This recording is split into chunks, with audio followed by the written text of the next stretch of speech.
Hi ನಮಸ್ಕಾರ. Karnataka KCET ವಿದ್ಯಾರ್ಥಿಗಳಿಗೆ ಈಗಾಗಲೇ ಸೆಕೆಂಡ್ ರೌಂಡಿನ ಆಪ್ಷನ್ ಎಂಟ್ರಿ ಮಾಡಿದಂಥ ವಿದ್ಯಾರ್ಥಿಗಳಿಗೆ ಕೆಎಯಿಂದ ಅಧಿಕೃತವಾಗಿ ಬಿಗ್ ಅಪ್ಡೇಟನ್ನು ಕೊಟ್ಟಿದೆ. ಇದೇ ಆಗಸ್ಟ್ 19ನೇ ತಾರೀಕಿಗೆ ನಿಮ್ಮ ಒಂದು ಪ್ರೊವಿಷನಲ್ ಒಂದು ಫಲಿತಾಂಶವನ್ನು ಪ್ರಕಟಿಸ್ತಾರೆ ಅಧಿಕೃತವಾಗಿ. ಹಾಗೂ 20ನೇ ತಾರೀಕಿಗೆ ಫೈನಲ್ ಆಗಿ ಒಂದು ಸೀಟ್ ಅಲಾಟ್ಮೆಂಟ್ ಒಂದು ಫಲಿತಾಂಶವನ್ನು ಪ್ರಕಟಿಸ್ತಾರೆ ಅಧಿಕೃತವಾಗಿ.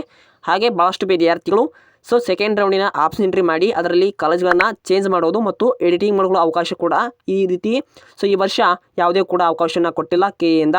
ಅಧಿಕೃತವಾಗಿ ನಿಮ್ಮದು ಕಾಲೇಜ್ಗಳನ್ನ ಆ್ಯಡ್ ಮಾಡೋದು ಹಾಗೆ ಚೇಂಜ್ ಮಾಡುವಂಥ ಅವಕಾಶ ಇದ್ದರೆ ನಿಮಗೆ ಮುಂದಿನ ಒಂದು ಕ್ಲಾಸ್ನಲ್ಲಿ ವಿಡಿಯೋನ ಮಾಡಲಾಗುತ್ತೆ. ವಿದ್ಯಾರ್ಥಿಗಳು ನೀವೊಂದು ಎಡಿಟಿಂಗ್ ಮಾಡುವಂಥ ಅವಕಾಶವನ್ನು ಅಧಿಕೃತ ಮಾಹಿತಿನ ಯಾವುದೇ ರೀತಿ ಕೂಡ ಈ ಸಲ ಅವಕಾಶವಿರೋದಿಲ್ಲ. ಹಾಗೆ ಥರ್ಡ್ ರೌಂಡಿನ ಆಪ್ಷನ್ ಎಂಟ್ರಿನ ಯಾವಾಗಂದರೆ 4th ವೀಕಿಗೆ ಆಗಸ್ಟ್ 4th ವೀಕಿಗೆ ಎನೇಬಲ್ ಮಾಡ್ತಾರೆ. ಅದರಲ್ಲಿ ಕೂಡ ಭಾಳಷ್ಟು ವಿದ್ಯಾರ್ಥಿಗಳು ಫಸ್ಟ್ ರೌಂಡ್ ಮತ್ತು ಸೆಕೆಂಡ್ ರೌಂಡಲ್ಲಿ ಆಪ್ಷನ್ ಎಂಟ್ರಿ ಮಾಡಿ ಸೀಟ್ ಕೂಡ ಅಲಾಟ್ಮೆಂಟ್ ಆಗದಿರುವಂಥ ವಿದ್ಯಾರ್ಥಿಗಳು ಥರ್ಡ್ ರೌಂಡ್ ಆಪ್ಷನ್ ಎಂಟ್ರಿ ಮಾಡಿಕೊಂಡು ನೀವು ಸೀಟ್ ಕೂಡ ಅಲಾಟ್ಮೆಂಟ್ ಮಾಡ್ಕೋಬೋದು. ವಿದ್ಯಾರ್ಥಿಗಳು ಯಾವುದೇ ಕೂಡ ಎಡಿಟಿಂಗ್ ಮಾಡಲು ಮತ್ತು ಚೇಂಜ್ ಮಾಡಲು ಅವಕಾಶವಿರೋದಿಲ್ಲ ಈ ವರ್ಷ. ಕೆಎಯಿಂದ ಅಧಿಕೃತ ಮಾಹಿತಿಯನ್ನು ಯಾವುದೇ ರೀತಿ ಕೊಟ್ಟಿಲ್ಲ.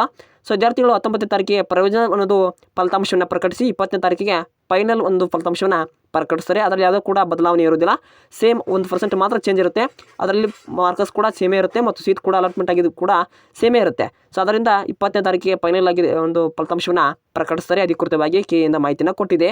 ವಿದ್ಯಾರ್ಥಿ ಇದಕ್ಕೆ ಸಂಬಂಧಪಟ್ಟಂಥ ಡೌಟ್ಸ್ ಇದ್ದರೆ ಕಮೆಂಟ್ ಮಾಡಿ ತಿಳಿಸಿ. ಈ ವರ್ಷ ಯಾವುದೇ ಕೂಡ ಎಡಿಟಿಂಗ್ ಆಪ್ಷನ್ಸ್ ಕೂಡ ಕೊಟ್ಟಿಲ್ಲ.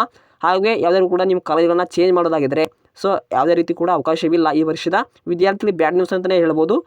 ವಿದ್ಯಾರ್ಥಿಗಳು ಏನಾದರೂ ನಾಳೆ ನಾಡೋದು ಆಪ್ಷನ್ಸ್ ಎಂಟ್ರಿಗೆ ಸಂಬಂಧಪಟ್ಟಂಥ ಕಾಲೇಜ್ಗಳನ್ನ ಚೇಂಜ್ ಮಾಡೋ ಅವಕಾಶ ಕೊಟ್ಟರೆ ಮಾಹಿತಿನ ತಿಳಿಸ್ಕೊಡ್ತೀನಿ. ಇಂದಿನ ಟಾಪಿಕನ್ನು ಇಲ್ಲೇ ಮುಗಿಸೋಣ. Thank for watching. Have A nice day.